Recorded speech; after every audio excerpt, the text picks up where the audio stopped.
Yo, How's life? life's fine. Why are you being so like dramatic today? You being dramatic. No, I'm being like a normal person. I'm being like what a normal person would espouse at the beginning of a conversation, just like very chill. We both sighed, and then you said, "How are you?" And I said, "Fine." I don't know. I think I'm reading too much into this. Kris and Joanna are close friends with nothing in common. To start a weekly conversation, they ask, "Can I have a word?" Here's the thing. I've been doing voiceover commercials. Oh, you're completely discombobulated. Yeah, so every time I hear someone talk or I talk, I just overthink every enunciation, and I can't tell you what I did, like what the commercial was, but But did it involve you saying chicky nuggies over and over again? was it chicky nuggies? It was something else. These commercials, they make it, even if it's 30 seconds long, they make you do it for maybe 3 hours. Like sometimes, like it's insane. Hundreds of takes. It's tons of variations on said takes, and it's little micro changes to each take in order to give it some variety. Yeah, and you think you said it one way, and then they're like, yeah, this was just, I think it needs to be a little bit brighter. I think it needs more of a smile. I think it feels a little bit aggressive. And I was like, wait, I wasn't being aggressive. Like, I got out of the record and I'm like, am I loud and aggressive all the time? Like, is that my go-to? Like, what? Is that how I talk all the time? You start questioning whether, like, it's you that's the weird part or it's the sensibilities of the medium that are the weird part. Because, like, every time I hear, like, a radio commercial or any sort of commercial voice, it's always like, the 2024 Honda Civic with all-wheel drive. And everything's kind of, like, overdone and sing-songy the whole way through, which is not how normal people talk. No. Like, they played for me another person's take on the same commercial that I had done for 2 hours. Wow, rude. And it was complete. Like, I'm gonna do mine. I'm gonna pretend. Please, okay, give please. me a product. Give me a Great. fake product. I want you to sell face lotion right now. Face lotion. Yeah. What's the name of the face lotion? It's CeraVe Opulence. This is like how I did it. CeraVe Opulence. Oh my God. This is the best face cream in the world. Face lotions, say goodbye to your life because competition is here. I need a script. Is here. CeraVe. Okay, that's like mine, right? Great. Like, That's you. And my notes would be pretty uplifting, pretty positive. If anything, like a touch juvenile, but like in a fun, like aw shucks way. okay, great. And I was like, wow, this is great. And they're like, okay, yeah. And they kept on giving me notes, and I did a few things, but like generally that was the vibe. Yeah. Then they're like, yeah, we just want to show you what someone else did. And after you do something for so long, you're like, there's no way anyone would read it any different. And then the other actor was like, Sarah, hey, move over other face lotions. There's a new face lotion in town. They'll never need another face lotion again in your life. CeraVe. And I'm like, oh, wait, is that? Do you want me to fuck this lotion? I was like, wait, there's a world where this is the way that someone says this. So now, bringing it back to us, I listened back to our latest episode, and I'm like, everything I say, I'm like, am I a cartoon? Like, am I just constantly selling a thing? Am I like, hey, Kris? Oh, you think you're too on now? I'm always on. I'm not I feel like we always show up just being like, I don't know what you want to talk about. I feel like even when you don't bring energy, your inherent energy is like on. You're not an Aubrey Plaza. You're more of that's correct. Selling Hondas on the radio. I am a ham through and through. Exactly. I am just a big giant ham. You're just a piece of ham. Wait, you were being given the other person's take to say do it like this, or they wanted to like tell you how much different it could be? I'm confused what they wanted out of that. I think they wanted to test me. They just wanted to be like, hey, like how does she handle direction? And then how does she handle getting another take and like doing something with it? I think it was like a test. Interesting. Because what you read to me seems like immediately fire them and get them out of here sort of take. It didn't sound like a good option at all. Well, I can't say much, but I'll tell you this, which is this is a very famous person. And actually was amazing. Like it actually, like I did a bad job at it because that's not my nature, but her nature is that. I was like, God, this face lotion went from like face lotion to face lotion. So it was Aubrey Plaza is what you're saying. Oh my God, I wish. Actually, Aubrey Plaza would have just been like, fuck this face lotion. I don't give a shit. And that's it. It is funny to think about, like, I could be driving down the road one day on the radio and I could hear your voice selling me something. I mean, I've been on the radio for a year, but that says a lot about you. You were on a lot of friend. Spanish language, Spanglish. No, I had a general market spot too. I don't know what you do outside of this podcast. We don't know anything about each other's life. Well, literally, the whole thing started so that we had a reason to talk, and we have just continued this to be the only reason to talk. The only reason to talk. The only reason Joanna and I talk is to do Can I Have a Word, a podcast where we take a random word from a random word generator and talk about it for a set amount of time. You want to just do a word? Or do you want to continue to get to know each other? Let me just say, can I have a word? Okay, but let me do it in 3 takes. Great. Excellent. All right. Take 1. Can I have a word?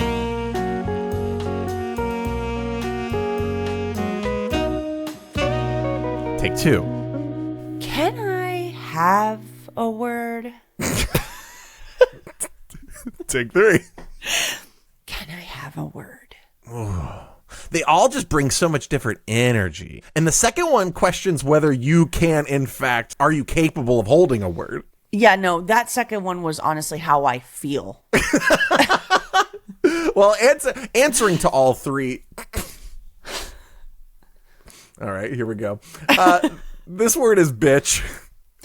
No. It is actually the word bitch. Me. No, Chris, I do not believe you. I'm looking at the word right now. It says bitch. I'm telling you the word. I would never ruin the integrity of this program by not just reading the word I clicked. Okay. I had a conversation with my mother yesterday because she just had surgery, and when she was recuperating from the surgery, this like anesthesiologist came in and he had his name tag on, and his name was Braulio, which is your cousin's name and my grandfather's name and my uncle's name. It's a family name. Wow. It's also like only 4 people are called Braulio. My 3 family members and this one freaking assistant anesthesiologist. My mom was like, it's a sign. It's a sign. I think getting bitch is a sign. Like it's the equivalent. Listen, that word is divisive, but also remarkable. I will say this, in the zeitgeist of our show, this is a word that has orbited around several times in topics. The thought of cursing has orbited several times in topics. And now it feels like we're actually getting to address it head on. Well, the word bitch, I think, is a word that represents what I think a lot of words go through, which is it has evolved along with the society it's inhabited. Yep. Obviously, it began as a word to demean women. And the usage of the word bitch, and I can't believe I know this shit, but the usage of the word bitch, the usage has been correlated to specific moments in women's liberation movements. So like in the United States, the prevalence of the word bitch has incremented, for example, in the 50s when, you know, there was, and during a women's suffrage movement. So every time there's been like these big movements for women's rights and stuff, the word bitch is like, hey, just a reminder. Which I think is really interesting. But then more recently, and I sort of have espoused this, like the word bitch has become something I use as a way to like almost protect myself. Like no one can call me bitch. I'll call myself bitch. You know what I mean? It's almost like I'm taking ownership over this word. You do now wield the word often more casually than I think I experience other people saying the word. I call men my bitches all the time too, like in a loving way, not in like you know, you'll open a text message with me saying what's up stupid bitch. It's just a hello from you. Yeah, I don't know why. It's almost like I kind of feel like taking away its power has helped me, because I get called bitch in mean ways. Right. And I like taking away its power by using it in the way that I want to use it. I'll call myself it. I call my loved ones it in a loving, funny way. Yeah. You know? It is funny. I do not certainly think of it as a word I get to say regularly. It doesn't come naturally. I don't really hear you say it very often. I mean, as with most cursing, it's like if I'm processing frustration out loud to myself about like a project or something, I will start wielding curse words. But I say fuck a lot more often than I say bitch. Well, fuck is like you just throw it out there in the ether. Bitch is usually directed towards someone. Right. I always say fuck is like a cardigan. You just throw it on. I can put it on anything. Bitch, you sort of... Bitch is like, oh, I need a human. I'm like referencing someone here. Yeah, I guess I had not had a target where it felt appropriate or needed to call a bitch. Maybe it's just, I'm just living a boring lifestyle. No, I just think you're a man. that like, well, probably doesn't... no. I hear people say it. Like, a lot. There's a lot of different like groupings of people that will say bitch. I've never fallen into one of those. I hate it when men call a woman a bitch and aren't like, yeah, that's my bitch. It's like they're calling her difficult. Maybe I should stop using it because that's not fair for me to be like, you can't use it and I can, but I can't stand it. Yeah, I mean, I think that's maybe what I'm alluding to is like I have heard many times like a casual like dudes talking to dudes sort of thing. Yeah, I got a bitch or two out there sort of thing. Not in like my peers. Like I know that is dialogue that exists. And it always strikes me as just like, so do you like the person? Are you like a fan of them? Why would that be the slang label you throw out? There's no equivalent for a guy. Like, there's no equivalent for a man. We're slinging around the word cuck more these days. Oh my God. But I'm not like, hey, what's up, my cuck? My main cuck. I got a couple of these dumb cucks out here. You know, we're figuring it out. That's funny. That's another word that's evolved because cuckold is like I feel like a Shakespearean word. Oh, yeah. It feels like I have heard it in many of high school reading in some way that like was not offensive. And now we'd have to. Yeah, it's very antiquated. And now we have made it into this searchable keyword. Originally, cuckold is a man whose wife is or is like cheating on him. My understanding is all coming from a place of ignorance and just from how I've experienced it being used. That cuck is about a man who enjoys being cheated on. Oh, there's an enjoyment element to it. From the fetish side of things, a cuck is someone who wants to see their partner engage in sex with like other people and it's like an enjoyment for them. And then on the more extreme side, it's the like belittling of that person that is also a part of the fetish. Okay, but I don't think this started as fetish. I think this started as like, oh, that man's a cuckold. He can't like control his woman, and then it became a fetish. And now, you think even in the beginning it was a derogatory term of the idea of like your handling of women? Okay. Let's. Put this you Google every episode. I'm surprised you're not on it yet. I love it. Okay, cuckold. A cuckold is a man whose wife is having an affair with another man. The term is old-fashioned and disapproving. The word can also be used as a verb to describe the act of cuckolding, which is when a married woman has an affair with another man. So this is gendered. This is gendered immediately. Comes from the old French word cuckold, cuckold, which is derived from the word cuckoo, which means cuckoo. Okay, what is this? I don't know. You sound like you're a broken clock. Okay, look at this. The word may be a reference to the cuckoo's tendency to lay its eggs in another bird's nests. Oh, the word also implies that the husband is unaware of his wife's infidelity. So it's not about the fetishization yet. A husband who is aware and tolerates his wife's infidelity is sometimes called a whittle or a whittled. A whittle is quite belittling. Like a cuckold is like, oh, I'm a cuckold, but I'm a whittle. This one says, oh, and I have a tiny penis. It's so, I just have a whittle one. And we see it in cultures around the world. I mean, I'd say most religions, and no offense to religions and religious people. I know that spirituality is very important to most folks. But, I've talked to my dad about this because, like, this obsession with women sort of straying or women being sexual or women having too much agency or women, the idea of control of a woman and, women who are not controlled are bitches, by the way, is sort of ingrained in a lot of rules and regulations in how women should act and behave. I remember at my friend's wedding, someone read a page of the Bible or like a passage and it was like basically implying that she had to like just be her husband's little bitch. Yeah, I know. I feel like there's like always this one where it's just like, I will always be to you and for you, and like this way that's like, you're hiring a subordinate right now. It like, was. I think it's like, I will blank to you. There's a word. I will. God, I'm thinking about. I don't even know the word. That's no, how but much. I know what you mean. It's like, even in everyday verses that come out without that intent, you can often hear that subordinate language. Which, you know, I remember as a teenager, it would like, and still to this day, but as a teenager, it would like bother me so much. And I just like didn't understand. And then my dad, economist that he is, he's like, well, you know, this is not right. You're right. And society's getting much better, but you have to think about the cost, such an economist, of what it means for a woman to potentially be infiel or ¿cómo se dice infiel? Be in infidelity. Wait, when you cheat on someone, infiel. Oh God, why am I blanking on this word now? I know what your word you're saying. Okay, to cuckold her husband. Right. You know, the cost is she gets pregnant, she doesn't tell anyone, and then this man raises this child who is not his. Right. That is such a high cost. That doesn't happen the other way around. Women aren't like, wait, this is my kid? Like, I did it? It's like, no, you fucking know. It comes out of you. It comes out of you.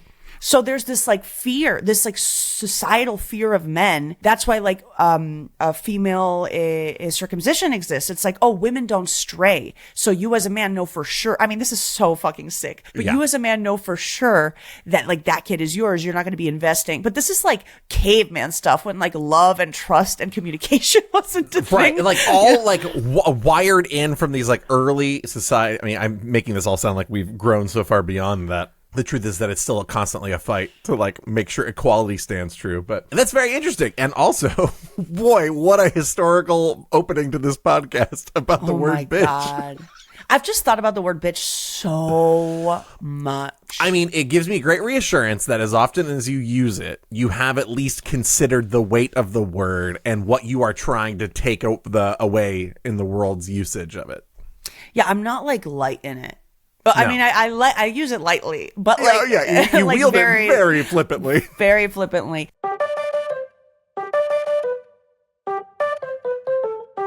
The other day I was driving and I truly do not think I did anything wrong. This guy was just in a hurry and I didn't continue on a yellow light because I just didn't want to take the risk. And this guy like lowered his window and called me a fucking bitch. Ugh. And I was like, if he had called me a fucking idiot, that's fine. If he had called me stupid asshole douchebag, I would have been like, I mean, okay.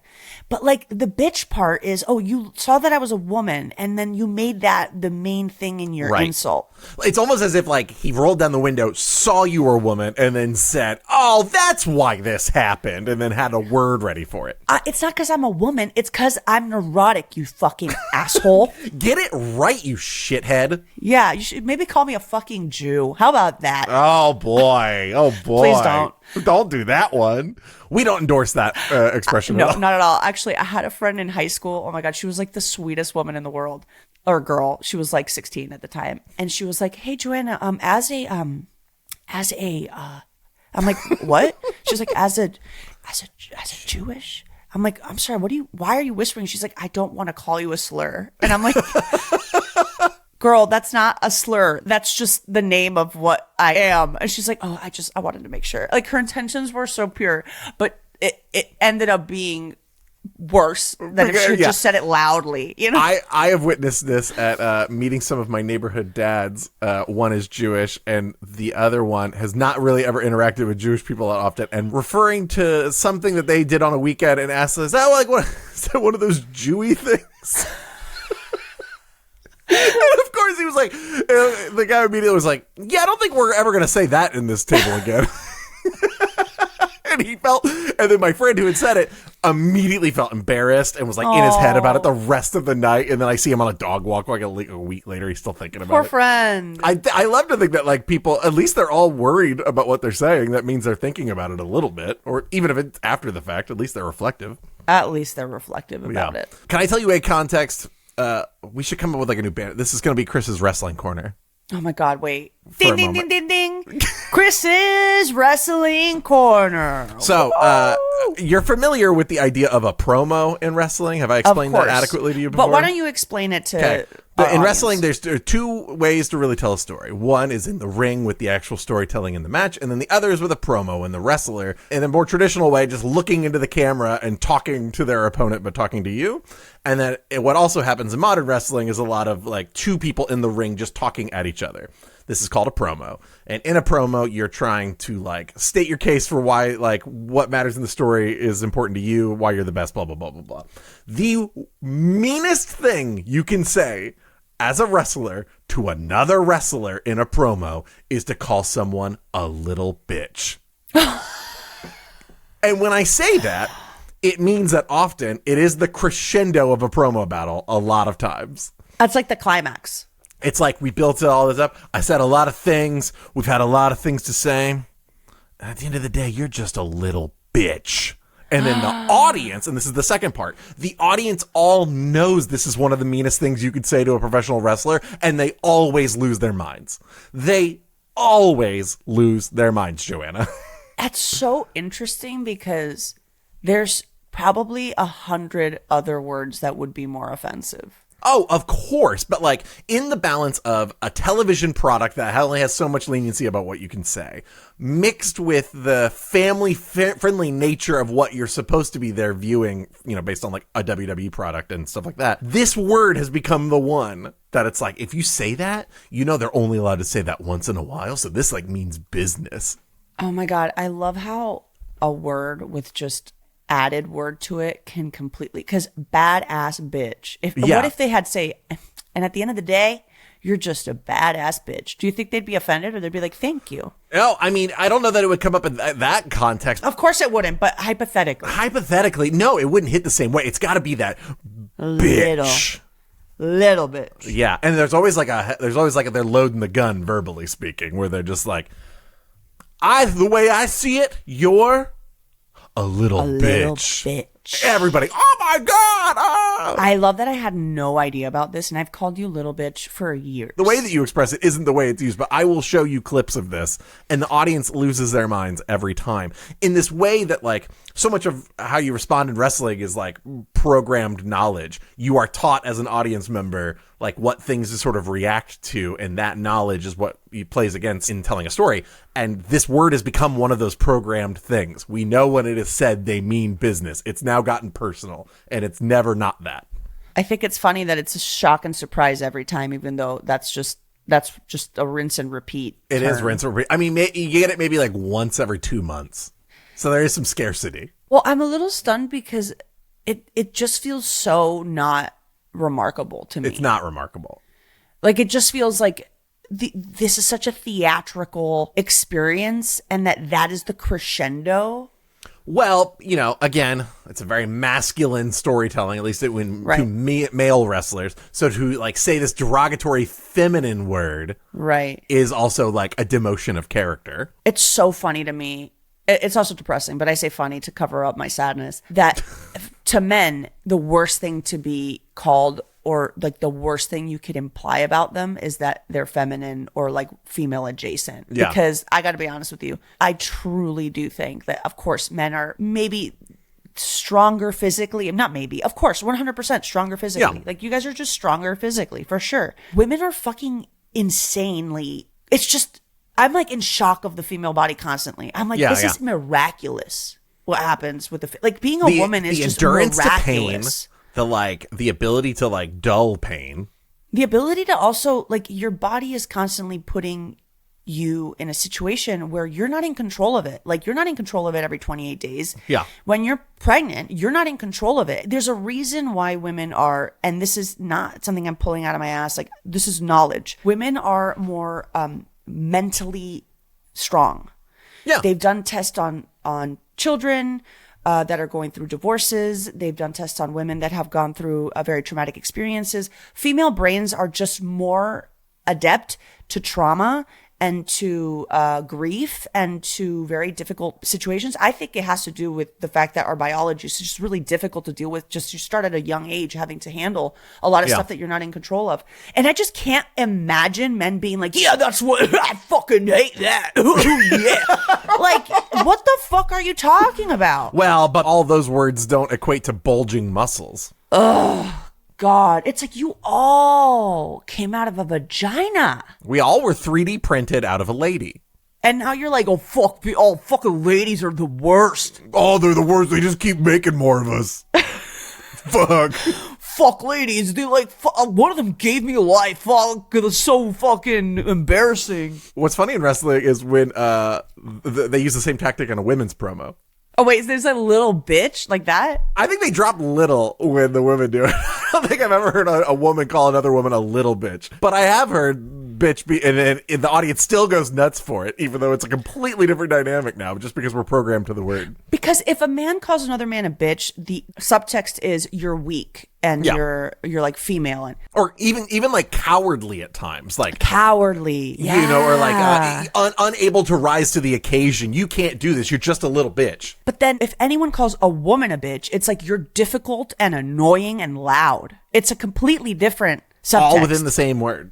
So I feel like it makes sense that like to call a female wrestler a bitch. It's like, yeah, I'm sure she is. That's her character. But that's what I'm saying is like they still promo it as if it's the same offensive thing. I think it gets that's dropped great. and the audience still loses it and they're not thinking about it. Yeah, that's great. I love it. There's equality there. There's equality in the term. Anyway, that was Wrestling Corner. That was it. I want to make sure we get ourselves out of it. Chris's Wrestling Corner. Woo! Woo! I want a corner. You have the whole podcast. What do you... That's so true.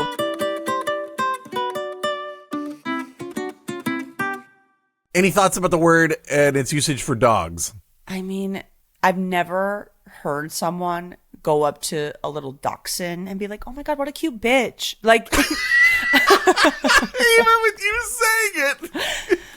You know what I mean? Like, Yeah. of course, that's the original, I think, definite. Oh, you know, I'm going to Google. There you go. Joanna's Google Corner. That's the corner. The corner is just seeing your monitor wobbling like crazy, hearing keyboard clicking around because you couldn't remember this word or needed to go search this subject. The term bitch is one of the most common profanities in the English language. It has been used as a term of contempt towards women for over 6 centuries. This motherfucker's old.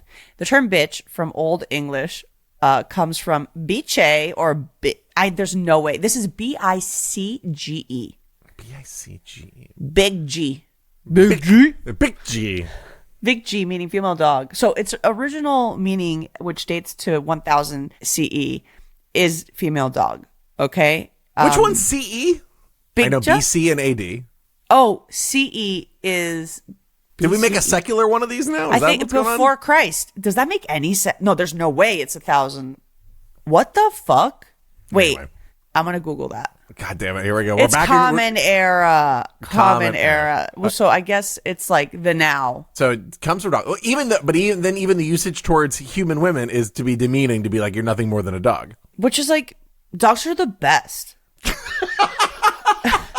Dogs are. Says the person who can never anyone. touch one. I know, but like, ask anyone, what's your favorite animal? Everyone's gonna say a fucking dog. Kids go like dolphin, and then you grow up and you mature, and you're like, that's the dumbest response. It's clearly not a dolphin. It's man's best friend. That's what a bitch is. How dare you belittle it? It offends me more that they were like the most offensive thing here is to call a woman a dog. Dogs are adorable. They're very cuddly. If you found a dog out in the wilderness or whatever that just came and laid in your lap, you would be the happiest person in the world. Yeah, you wouldn't be like, God, what an inconvenience. I hate that this dog didn't run the yellow light, and I'm gonna call it a bitch. Like, what? Like, that's not something that, like, anger and contempt is not something that is conjured in me when I see a dog. Like, if you want to pick an animal to call a woman that you find distasteful, like, think of another, like, animal. What are other animals that have distasteful words associated with them? I know we have made pussy a distasteful one. Well, a rat is someone that tattletales. Like in the mafia, that's the worst thing you could call anyone. A rat. Cockroach has been used a lot in history Unfortunately. But that's just its name. I'm saying, like, let's say rat. What is a slang word for rat that is worse than just the actual name rat? Like, what's I don't think it exists. I don't think there's anything else. But I also think that dogs are, I mean, out of all the animals that we have domesticated, it's the animal that I think we have the most emotional connection to. Yeah, that's true. And so, you know, it's like, oh, cow, but I guess I don't know what that's evolved to. There's like the word heifer used to describe a plus size person in a fat shaming way. But yeah, I don't know. There's just something about, I guess what I'm trying to like pick at here is that has there ever been like a worse word that came out of animals that gets used than bitch? Because when I hear it in like an old movie or someone says like the bitch is in heat or whatever, like I'm always thrown off. I'm like, whoa, you might as well have said a hard R in word to me because I'm like, where did that come from? And then I have to remember, oh, right, it has like an association to it. Yeah, I really don't think so. I just Googled, unfortunately, the C word, and I was wondering when we get to that one. But fun word about the word C word, there is a possibility it stems from the Latin word for rabbit hole. Oh, I guess it could be one of those. A little fuzzy creature could burrow in there. If you're into that kind of thing. If you're that type of cuckold, you know?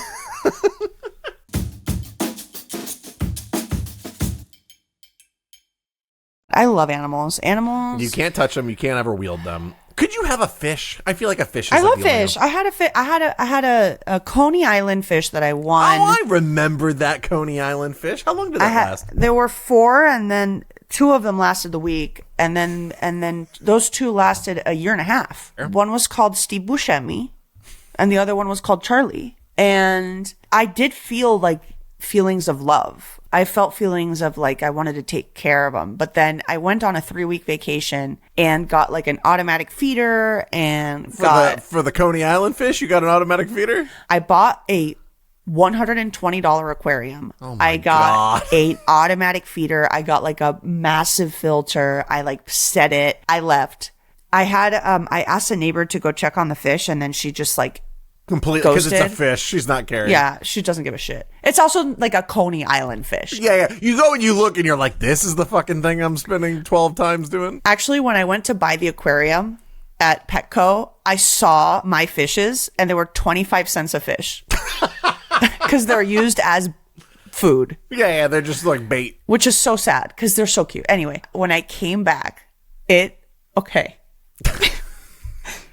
The tank looked like another animal, like an enormous slug, had taken over the tank. Oh, yeah. It got disgusting and gross. I couldn't find one of the fishes. I think we can assume that Steve Buscemi ate Charlie.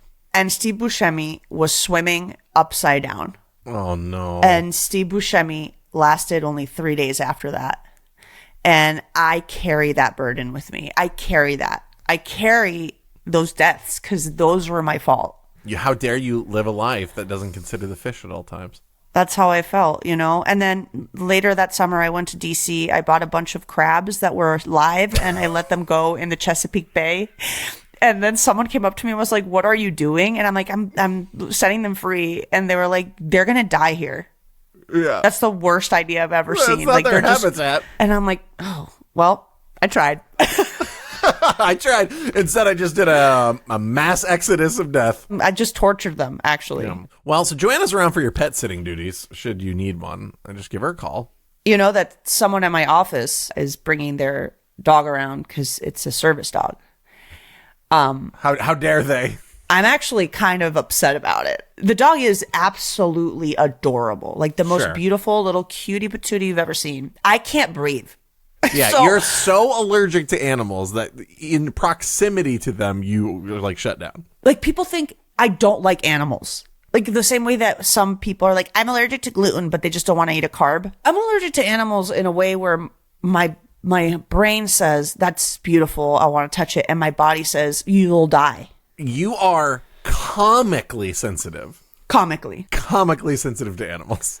Every single day I go to the writer's room, and if a dog has been near someone else, you feel it. I can't breathe. Yeah, and so now with the service dog there, first of all, are you constantly judging the service the dog is doing? Well, I'm going to be honest with you. That dog is tiny. It has an overbite. It can't drink out of water. Like, it has to have a little bottle. This isn't a dog that will save your life. This isn't a dog that will help you if you're having an epileptic attack. This is a dog that will have an epileptic attack. Just because you left it in a corner too long and it got stressed. I'm annoyed at society thinking that we all can be around animals. There's like an assumed behavior. I experience this as a dog owner and walking my dog, that I find myself to be more aware of my dog's presence around other people. Good example being, I don't ever let my dog just like approach a kid. Right. Because you never know when a kid's scared of a dog or not. And like to assume that just like puts everybody in danger, makes your dog freak out, all these things. So I always like keep him back. And then if I'm going to walk past, I say it before we go. And that is not commonly what people do. No. People commonly just walk their dogs around, do whatever they want, and don't think about the space they take up while they're doing it. No, I was at a fucking picnic. This man just comes with their golden retriever and lets his golden retriever off the leash. And the golden retriever is on our food. And like, such a cutie, whatever, trying to say hi to me. And we were like, hey, your dog, he was on the phone. He was like, yeah, you must love the fact that my dog is rubbing up against your Gouda cheese. Like, go fuck yourself, dude. Like, this isn't my responsibility. Like, and then I had to leave because I was like, golden retrievers are the worst for my allergies. And now I hate him. He's dead. And the man, not the dog. Maybe I'm just making this connection now. So stay with me on this thought experiment. Maybe dog owners, when they let their dogs get away with anything because their dog is cute, are experiencing the closest thing they'll ever experience to what I'll call for the title of the show, hot bitch privilege. Hot bitch privilege. Because their dogs are hot bitches? Your dog is the hot bitch in the room. And that allows you, by being adjacent to it, certain privileges of things you don't have to worry about or care about. Why be burdened? Because I just have a cute dog and everyone's going to like him anyway. I had a friend who was a hot bitch. Like, really, really. You had one. Well, this particular one friend was like one of those people. I've never seen this before. Like, I have many gorgeous friends, but this particular hot bitch, it was like a superpower. Like, she'd go into a restaurant and people would turn around. Like, every time I start dating a guy, and they met this woman, they would bail, except for my two long-term boyfriends that were like, no, that's not my type. I like you more for some reason. Their words, not yours. I mean, I guess it's my personality, because this woman had the personality of a coaster. Absolutely no offense to her. She's beautiful and very intelligent, but just, I'd never seen her work for a smile. Well, because you don't have to work for it. That's what, like, no.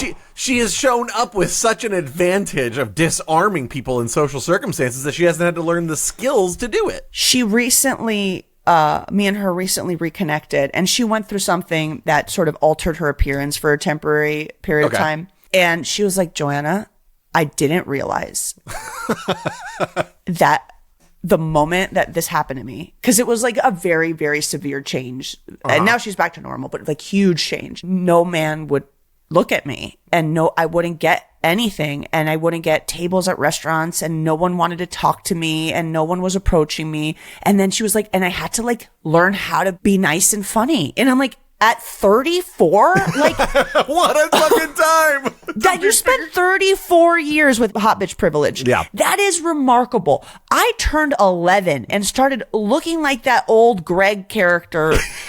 And I just had to be like, how can I ingratiate myself to people? And you spent 34 years just prancing around, destroying picnics for people at Madison Park, and just being like, yeah, this is me. She's sitting at a dinner with you. Did you know that if you just say something funny right away, you can make people relax in new situations? You know, I used to be so jealous of her. I was really young when she was my friend. I used to want to be her. It's why I hung out with her so often, because I like, by association, it was like I had hot bitch privilege because I was in her party. You were in the entourage. You were in the hot bitch entourage. You know, I gotta say, it's gonna be a no from me, dog. I think I don't like it. I don't want it. You don't want it. You don't want what she had because it feels disingenuous or because it feels too easy. Like, what is it that you actually don't want about it? I'm sure you feel the same way because we've talked about this. I think I go through this world and like the people that like spending time with me and that enjoy my company are attracted to how I make them feel and what I say. Yeah. And not because I have a great rack. What wasn't clear in the context is whether you are taking a moment to brag or because you're talking about something to a deficit. But it is bragging very about funny to my be like, you know what it's never been about in my friendship is my amazing tits. It's never once been. I cover those babies up so no one knows what they're in for. They don't know. They don't know. They're like, wow, that lady was wonderful.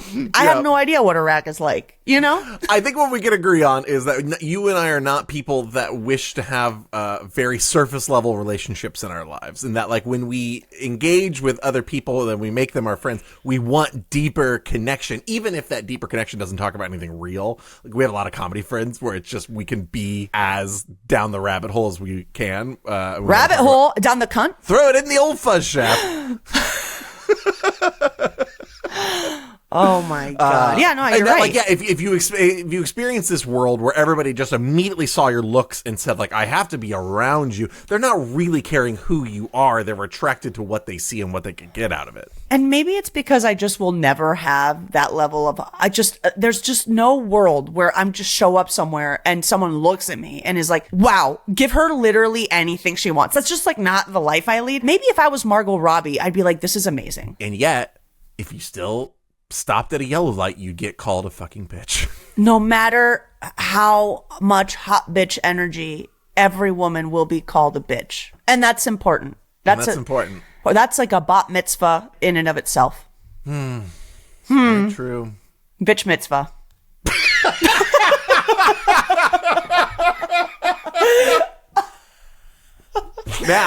Now we are talking. What is the business model around making new Jewish traditions? Oh, I love a bitch mitzvah. It's the first time someone in society calls you a bitch and not like a friend or like, you know, a buddy. A total stranger, meaning it in an antagonistic way. Oh my God. And then immediately your friends all come around, thrown up into the chair. I know that's for weddings, but bear with me. Everyone's celebrating. You've finally been bitched. If I ever have a daughter, you know, if she ever comes home and is like, oh my God, Mom, like someone called me a bitch, I'd be like, let's celebrate, baby. You are now a woman. It's the first time she gets to drink wine. It like doesn't happens matter to her. if she's 9. It's like, crack this bottle open. We're finishing it off tonight. You're a bitch now.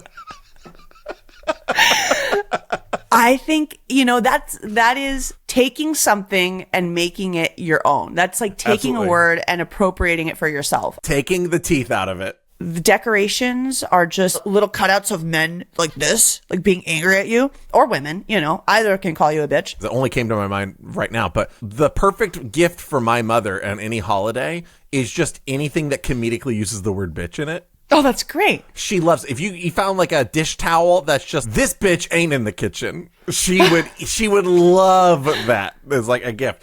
So makes me think that like that's the sort of merchandising that in branding we'd have to do with bitch mitzvah. One time when I was 9, I went to school with a shirt my mom got me and it said bitch on wheels. And I was sent